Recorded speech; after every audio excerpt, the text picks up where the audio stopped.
Hey, what's going on, everyone? This is Mitch. Good Wednesday morning to you all. Hope everyone is doing awesome out there this morning and having a fantastic start to your Wednesday and a great week out there so far. It's been very active, as we know. Continues to be pretty active out there this morning. Yesterday was quite eventful. We had multiple tornadoes that were confirmed, did damage. Fortunately, I didn't hear about any loss of life or anything like that, but of course, we saw a lot of damage done to houses, buildings, and things like that. Cars flipped over. But certainly, I wouldn't say that it reached outbreak standards. Of course, everybody's definition of a tornado outbreak is certainly different. But we had severe weather all the way from the Ohio Valley all the way to the deep south. We had a tornado last night around the Atlanta area, right in the middle of the night, around midnight last night. So we will have another threat of severe weather today in the eastern Carolinas, especially mainly speaking of North Carolina and certainly in southeast Virginia, as a surface low will fly through the state of Virginia, and just south of that low we'll have a warm front that will pull up and favorable kinematics, thermodynamics, and just a threat of severe weather along with the risk of tornadoes. So we'll speak on that. We'll give you an update on this winter weather side of this. It continues to snow pretty heavily in portions of the Midwest, the Great Lakes region, and this winter storm will crank up in New England over the next 6 to 12 hours, and heavy snow will begin to fall up there for you folks. And we'll give you a little bit of information for Atlantic Canada too. We'll have a small segment for that, so stay tuned for that if you're interested. And then we'll speak on the rest of the country. At the very end, we will speak briefly about the Northwest Flow snow event for the Appalachian Mountains, and then we'll kind of discuss the Storm Prediction Center outlook from day 4 onward, as there's already another system that we're eyeballing again that's going to bring the threat of severe weather as we probably get into, I would say, the end of the weekend into next week. So we'll begin to discuss that after we can finally get this on out the way of what we're dealing with right now. If you guys have not subscribed, certainly consider doing that. Like the video if you like it, and if anybody has anything that I can pray about or pray over, as always, please put those in the comments below. Appreciate the support over the last few days. It's been a wild start to April, and of course, people are tuning in because the weather is so wild and eventful out there. So thank y'all, and welcome to any new subscribers. I appreciate you choosing this channel. Let's get rocking and rolling. So we got a lot of rain across the eastern U.S., as you can tell. The greens, the yellows, light to moderate. Some people are getting a lot of heavy rain. We certainly had a lot of heavy rain at my house this morning. In fact, I slept right through my alarm clock, and thunder is what woke me up. So that was pretty awesome, just because I needed to get up anyways. But we do have the severe thunderstorm warnings in South Georgia, the panhandle of Florida right now. We will continue to deal with severe weather in all these areas right in here throughout the morning and afternoon hours. Just widespread rains in the northeast mid-Atlantic. And there's that wraparound moisture back into that cold air, bringing the snow across Wisconsin, the UP, and Michigan, all the way down to northern Illinois. And it looks like it's snowing in portions of Iowa, also eastern Iowa. We do have a system that's going to move into the Pacific Northwest, actually bring a threat of strong to severe storms. We'll speak briefly on that also. Middle of the country has really gotten quiet, so that's good. The Storm Prediction Center outlook. There's that risk of a level 1 out of 5, marginal risk of severe storms today, including portions of eastern Oregon and then central Idaho.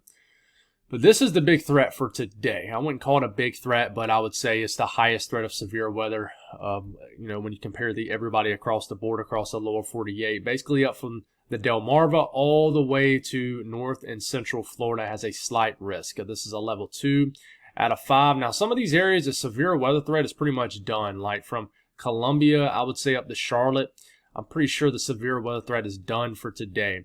And I think that this slight risk will actually probably tuck in a little bit further eastward.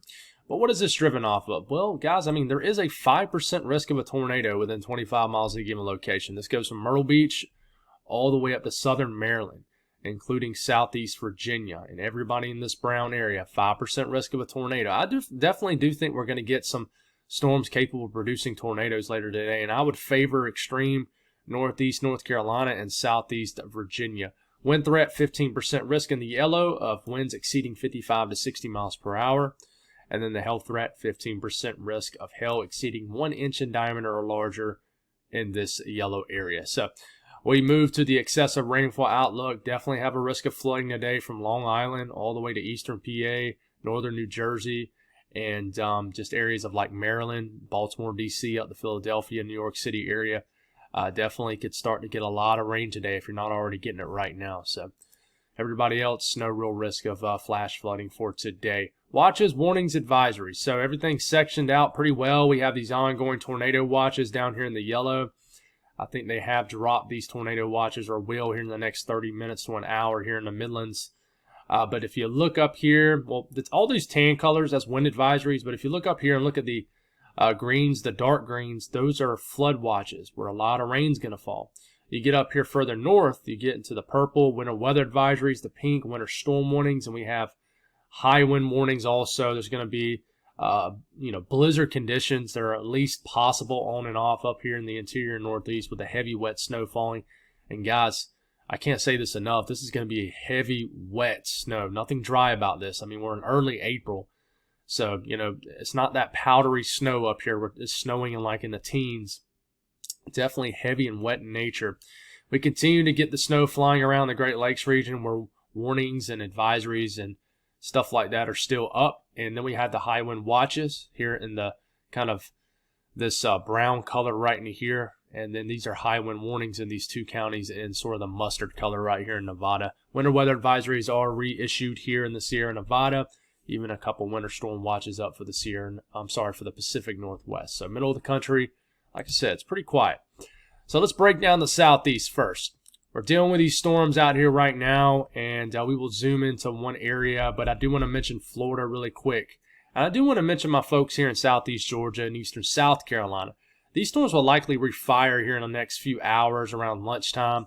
So I do think if you live, even along the South Carolina coastline, we could get some storms around late morning, lunchtime, early afternoon that's capable of producing a tornado, but damaging winds, I would say, is the biggest threat. But look at these storms sweeping through North Florida, and then they clear off the coast of South Carolina, Georgia. But of course, because Florida sticks out like a sore thumb, you guys are still dealing with these storms because they're still going over landmass, and they will sweep basically in from the northwest to the southeast. And I think Tampa could get some nasty storms around this afternoon.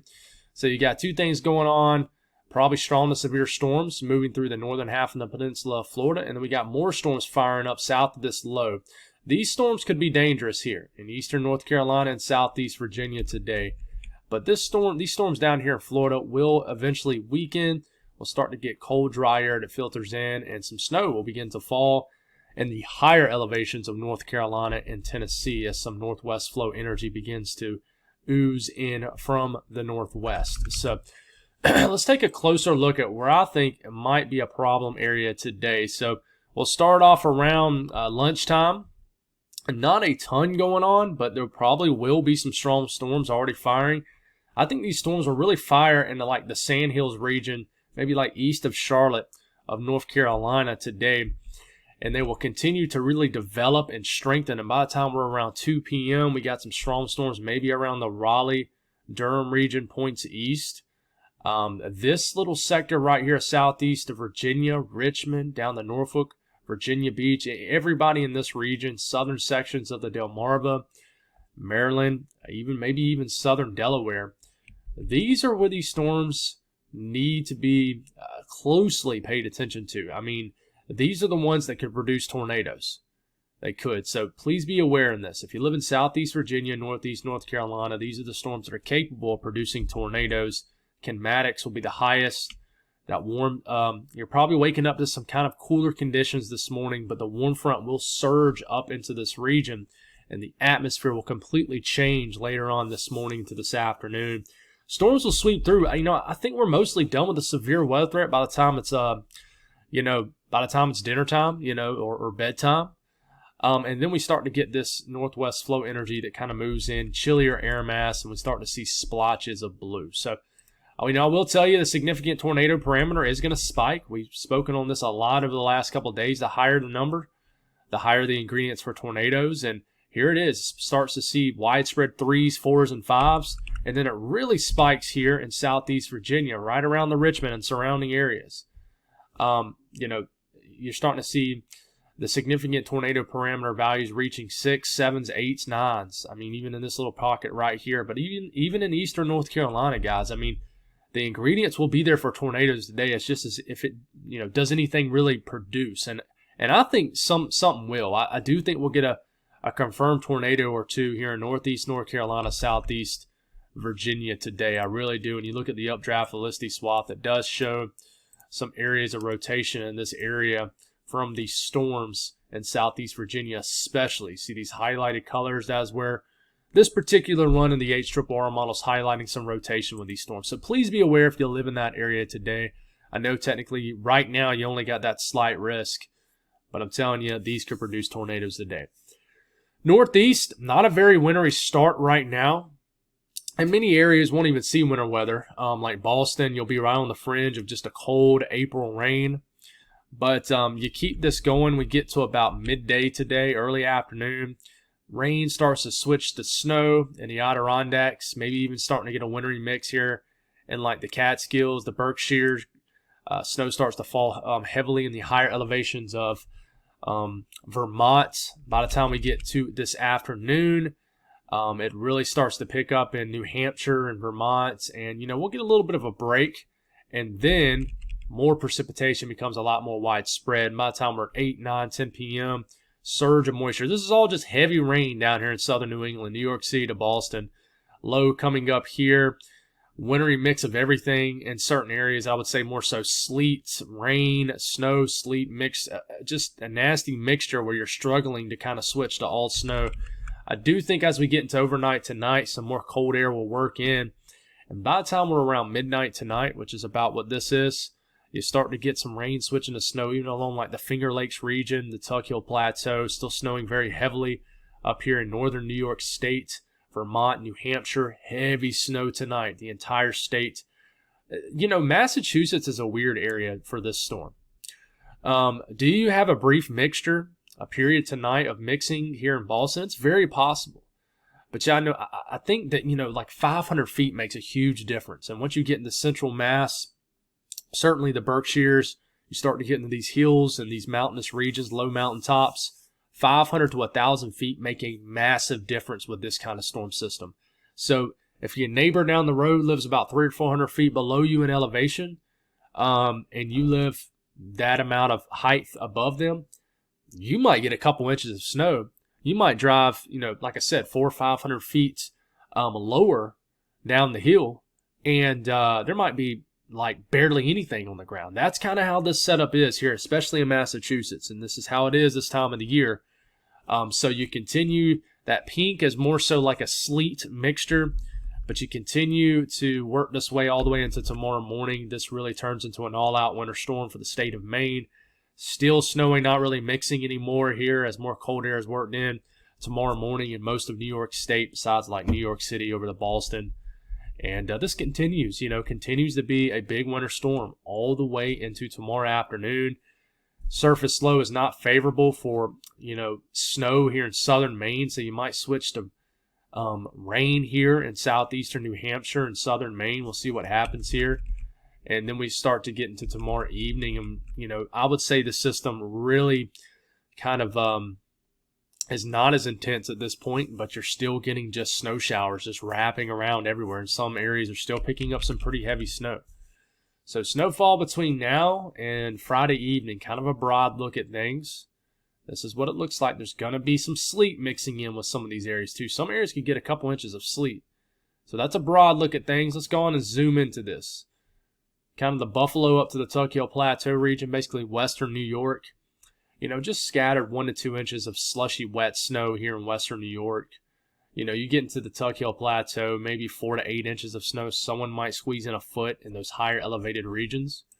And then we make our way a little bit further east and southeast. Binghamton, inch or less. Syracuse, inch or less. You start to work your way into these higher elevated areas right into here. Kind of what is this, like the western fringe of the Catskills here. Cooperstown, 4 to 6 inches of snow. So Boonville, 4 to 6. And then you make your way into the valley region of New York here. The immediate valley, you're just too low in elevation. Like Albany, you probably will struggle to get snow just in general. But you'll probably, at times, certainly mix the snow. North Creek, 8 to 12. Look at southern Vermont here. Man, 6 to 8 inches of snow in Manchester. Townshend, 8 to 12 inches of snow. Brattleboro, 2 to 3, a little bit lower in elevation. Pittsfield, 2 to 3 in Western Mass. Otis, 4 to 6. So it just depends on your elevation. It really does. And then we head on up to some of the jackpot areas of this storm. The Adirondacks, certain areas could get over 2 feet of snow in these areas right into here. I'm not sure of the small towns or communities up in this region, but you're going to get crushed with heavy, wet snow. So here are the totals in this. Stowe, over a foot of snow, most likely in this region. Springfield, 6 to 7 inches of snow, guys. So Newport, 10 to 11. Boston region, well, the National Weather Service out of Boston. Boston, not expecting any snow, but Fitchburg still going for 6 to 8. Greenfield, 1 to 2, but there'll be this area right here in the Berkshires that could get over a foot of snow. And then we look at Vermont, which should be a state that's impacted heavily by this. And basically, the only area that's not going to get at least half a foot of snow is extreme southeast New Hampshire, where you'll probably switch to rain. But as soon as you get more inland, Manchester to Concord, 8 to 12 inches of snow. Rochester, 12 to 18. So a whole lot of this information really hasn't changed. And then you look at the snowfall totals in Maine. This is between now and just 8 a.m. Friday. So the system isn't completely done at this point. But more so, you're going to get heavier snow the further kind of southwest and west you work into Maine. This is where the storm will be the heaviest, the most high impact down here, where foot to foot and a half of snow is likely in these regions. And then this is just precipitation in general, but just note, down here in Pennsylvania, southern New England, this is just good old-fashioned rain. So 1 to as much as 3 inches of rain from this entire event down here in PA, West Virginia, northern VA, northern Maryland, New Jersey, and all these regions right in here. This is mostly rain, and this is a lot of rain up here too. I would say 75% of this in the southern tier of New York is just rain. So up here in Atlantic Canada. So this storm doesn't really start cranking up for you guys until tomorrow morning, but this is Thursday morning. Snow starting to make its way into western Nova Scotia. Snow starting to move into New Brunswick. I think it'll be snowing pretty heavily for, like I said, western Nova Scotia. But I do think with just the placement of this low and just the time of the year, you do eventually go from snow to rain, most likely Thursday evening, snowing pretty heavily and on a pretty moderate pace across all of New Brunswick.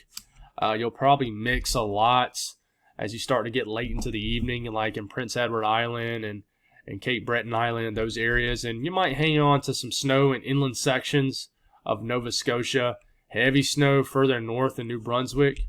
And this kind of continues, and you'll probably get a little bit of a dry slot, and more precipitation could work back in. But, man, you're going to be dancing with the rain and snow line here in New Brunswick, Nova Scotia, and surrounding regions. You really are. Kind of like the Northeast is once we get later into the life of this storm. So, a lot of it depends on precipitation rates. But by the time you get into Saturday evening, you're still just mixing. Splotches of blue, splotches of green showing up. It's kind of a tough forecast, guys. It really is.